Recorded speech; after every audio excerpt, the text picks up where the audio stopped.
कुछ कहानियां आपकी होती हैं, कुछ कहानियों में आप खुद होते हैं। भारत के 28 राज्यों में उत्तराखंड के प्रमुख शहर हल्द्वानी इवनिंग न्यूज में आप सभी का स्वागत है। चलिए, देर आए दुरुस्त आए धामी ने हरे पेड़ों पर रोक तो लगाई। फिलहाल शायद माहौल बिगड़ता देख चुनावी साल है, जनता का आक्रोश से हर नेता बचना चाहता है। पेड़ तो बाद में भी कट या काटे जा सकते हैं। जी हाँ, आप सही समझे, हम बात कर रहे हैं 4-6 लेन परियोजना के तहत ऋषिकेश के 7 मोड़ के जंगल में प्रस्तावित 4370 पेड़ों की कटाई पर फिलहाल रोक लगा दी गई है। हालांकि अभी तक 350 से ज्यादा पेड़ काटे जा चुके हैं।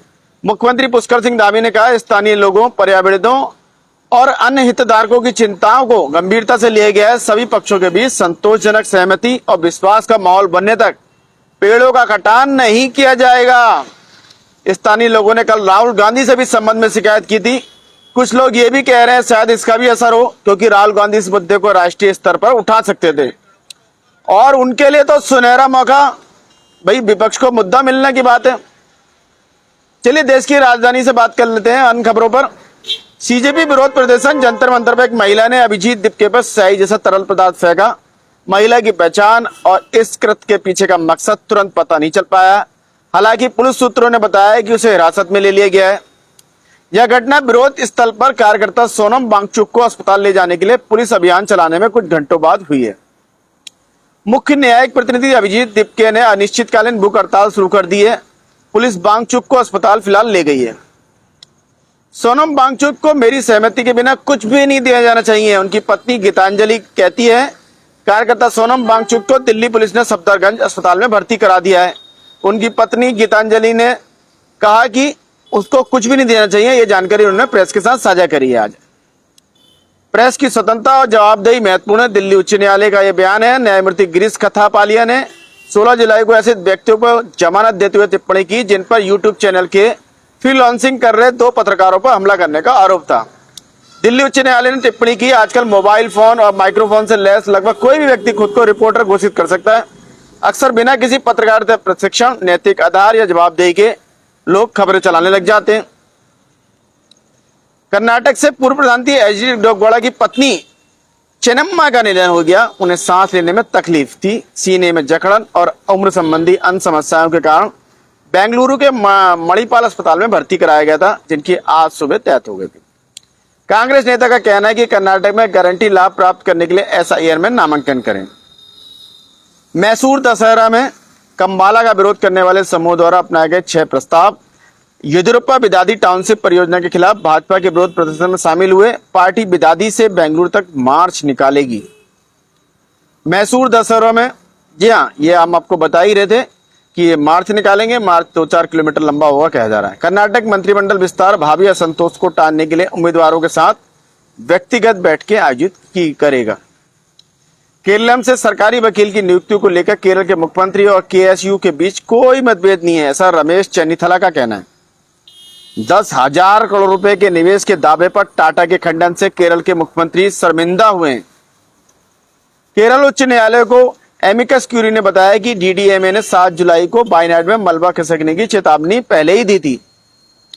तमिलनाडु से स्थानीय निकाय के निवासी दूसरे स्थानीय निकाय में दफनाए या दाह संस्कार के अधिकार का दावा कतई नहीं कर सकते हैं, ऐसा उच्च न्यायालय के न्यायाधीशों का कहना है। पलानी मठ में फर्जी भूमि पंजीकरण मामले में हाईकोर्ट ने सब रजिस्टर जस्टिस मणिकंदन सुब्रमण्यन को अंतरिम जमानत दे दी है। एआईएडीएमके ने टीवीके के द्वारा कथित तौर पर घोड़ों की खरीद फरोख्त के मामले में सीबीआई जांच की मांग की है। छत्तीसगढ़ विधानसभा में कांग्रेस ने शाही सरकार के खिलाफ अविश्वास प्रस्ताव पेश किया। पश्चिम बंगाल के मुर्शिदाबाद में ट्रेन और कार की टक्कर में 5 लोगों की मौत हो गई। मृतकों में 4 बच्चे भी शामिल थे। शुभेंद्र को कहना है कि निवेशक लौट रहे हैं। उन्होंने बांकुरा में 15,000 करोड़ रुपए के इस्पात संयंत्र की फिलहाल आज आधारशिला रखी। इधर आंध्र प्रदेश के गुंटूर में सड़क पर महिला के साथ मारपीट हो गई। निर्वस्त्रता की घटना के बाद आरोपी को गिरफ्तार कर लिया गया है।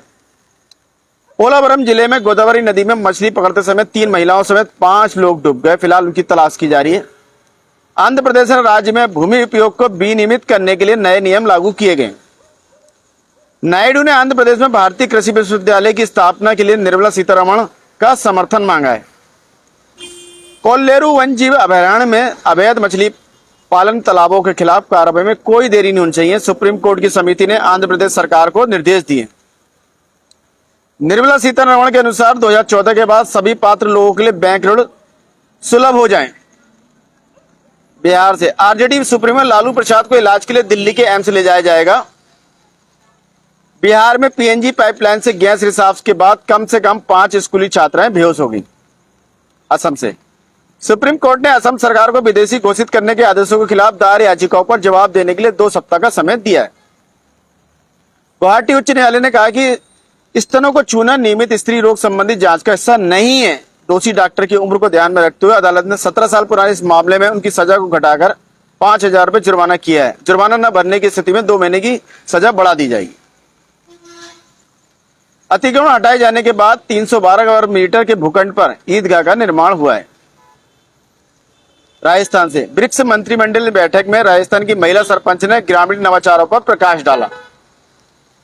पंजाब से प्रधानमंत्री मोदी ने जालंधर में 5,470 करोड़ रुपए की परियोजना को उद्घाटन और आधारशिला रखी। आज जम्मू कश्मीर के भदेरवाह में एक नागरिक को गोली लगने से मौत हो गई, लिहाजा एहतियातन चुनाव घाटी के इलाकों में इंटरनेट बिल्कुल बंद कर दिया गया है। मृतक की पत्नी विरोध प्रदर्शन में शामिल हुई।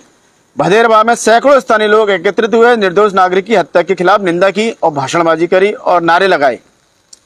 सजाद लोन और अल्ताफ बुखारी दिल्ली में राष्ट्रीय परिषद के राज्य गठन के विरोध में शामिल नहीं होंगे। कांग्रेस भाग नहीं लेगी, सीधी सी बात कही है। जम्मू कश्मीर की मानसवल झील में प्रवासी पक्षियों का आवागमन फिर से शुरू हो गया है। मध्य कश्मीर के गांधरबल जिले में स्थित देश की सबसे गहरी मीठे पानी की झील मानसवल झील प्रवासी पक्षियों की वापसी के साथ पारिस्थितिक रूप से पुनर्जीवित होने की राह पर है। स्थानीय खबरों की बात करें तो रुद्रपुर से सचिव जिला विधिक सेवा प्राधिकरण ममता पंत ने बताया कि 2 अगस्त रविवार को गांधी भवन पंतनगर विश्वविद्यालय में मुख्य न्यायमूर्ति के प्राधिकरण के कार्यपालक अध्यक्ष की उपस्थिति में 9:30 बजे से 4:30 बजे तक बहुउद्देश्य शिविर का आयोजन किया जाएगा, जिसमें श्रम विभाग की ओर से निःशुल्क सामग्री वितरित की जाएगी और साथ ही असंगठित क्षेत्र के श्रमिकों मजदूरों का पंजीकरण भी किया जाएगा। इधर गदरपुर से पूर्व कैबिनेट मंत्री विधायक अरविंद पांडे की अध्यक्षता में राज्य सरकार के सेवा सुशासन एवं समर्पण कार्यक्रम के अंतर्गत शनिवार को नगर पंचायत गुलर भोज के अंतर्गत एएन के इंटर कॉलेज में जन जन की सरकार जन जन के द्वार सेवा शिविर का आयोजन किया गया। शिविर में विभिन्न विभागों द्वारा स्टॉल लगाकर पिछले 5 वर्ष की उपलब्धियों तथा जन कल्याणकारी योजनाओं की जानकारी आम जन को दी गई और इसमें 319 लोगों को लाभान्वित किया गया। ऐसी बाजपुर में भी सेवा सुशासन समर्पण जन जन की सरकार जन जन के द्वार के कार्यक्रम के अंदर पंचायत केलाखेड़ा के गुरुद्वारे के हाल में ये शिविर आयोजित किया, जिसमें स्वास्थ्य विभाग द्वारा 183 ओपीडी और 41 लोगों की एनसीडी स्क्रीनिंग, 52 लोगों को टीबी स्क्रीनिंग, 2 लोगों को स्पुटम कलेक्शन और 6 महिलाओं की एएनसी एवं 6 लोगों को कैल्शियम वितरण किया गया। इसी तरह किच्चा में भी जन जन की सरकार जन जन के द्वार आयोजित किया गया और योजनाओं की जानकारी दी गई। इधर नगर निगम काशीपुर सीमा क्षेत्र के अंतर्गत खाली प्लाटों भूखंड में जल भराव की समस्या से निपटने के लिए नगर आयुक्त रविंद्र सिंह बिष्ट, उप जिलाधिकारी अभय प्रताप सिंह, तहसीलदार पंकज चंदोला तथा जिला आपदा प्रबंधन अधिकारी उमा शंकर नेगी की उपस्थिति में एक समीक्षा बैठक आयोजित की गई। अब बात करें नैनीताल जिले से तो मौसम विभाग द्वारा जारी वर्षा के अलर्ट के दृष्टिगत डीएम ललित मोहन रियाल ने उप जिलाधिकारियों को अपने अपने क्षेत्रों में सतर्कता बरतने तथा आपदा से संबंधित सभी आवश्यक तैयारी सुनिश्चित करने के निर्देश दिए। उन्होंने अधिकारियों से कहा संवेदनशील क्षेत्रों पर विशेष निगरानी रखी जाए तथा किसी भी आपात स्थिति में त्वरित कार्रवाई सुनिश्चित किया जाए। इसके साथ ही तेज बारिश के दौरान अनावश्यक रूप से घरों से बाहर न निकलें। यदि कोई अत्यंत आवश्यक कार्य हो तभी घर से बाहर निकलें, अन्यथा घर में रहें, क्योंकि नदी नालों गधेरों भूस्खलन प्रभावित क्षेत्र में दूर रहने तथा मौसम विभाग द्वारा जिला प्रशासन द्वारा समय समय पर जारी गाइडलाइन का पालन करें। उन्होंने कहा सभी संबंधित विभाग 24 घंटे सतर्क रहें क्योंकि मानसून चल रहा है। इधर स्मार्ट मीटर को लेकर जिलाधिकारी नैनीताल ने बैठक ली। अधिकारी द्वारा बताया गया कि हल्द्वानी नगर खंड में करीब लगभग 50% तथा ग्रामीण खंड में 35%, रामनगर खंड में 55%, नैनीताल खंड में 38% स्मार्ट मीटर लगाए जा चुके हैं। सीएम पोर्टल में जिन शिकायतों को 30 दिन से ऊपर हो गया हो उन्हें तुरंत सॉल्व किया जाए, ऐसा डीएम के निर्देश दिए डीएम द्वारा। महिला सुरक्षा में नए अध्याय का सूत्रपात। जी हाँ, कुसुम कंडवाल कल आई थी हल्द्वानी और आज भी उन्होंने यहाँ पे ओपन यूनिवर्सिटी है हल्द्वानी में, उसमें अपना महिलाओं के संबंधी बात करी और कहा कि पॉक्सो वगैरह की जानकारी और इन चीजों महिलाओं को किसी तरह की कोई कतई परेशानी नहीं चाहिए। इधर रुद्रपुर पुलिस ने लगभग 22 किलो गांजा पकड़ा, जिसकी कीमत 6 लाख रुपए बताई जा रही है। एनडीपीएस एक्ट के अंदर मुकदमा दर्ज किया गया है। ये व्यक्ति जो पकड़ा है उसका नाम सुशील कुमार है, बिहार का रहने वाला, लेकिन वर्तमान में रुद्रपुर रहता है। इसके पास एक एप्पल का फोन भी बरामद किया। आशा है आपको खबरें अपडेट रख रही होंगी और चाय पर चर्चा के लिए मसाला प्रदान कर रहे होंगे। अपने विचार और सुझाव साझा करें। कल फिर नए विषय के साथ आपके समक्ष उपस्थित होंगे। इसी के साथ मैं मनोज आर्य, खबर संसार के लिए। जय हिंद।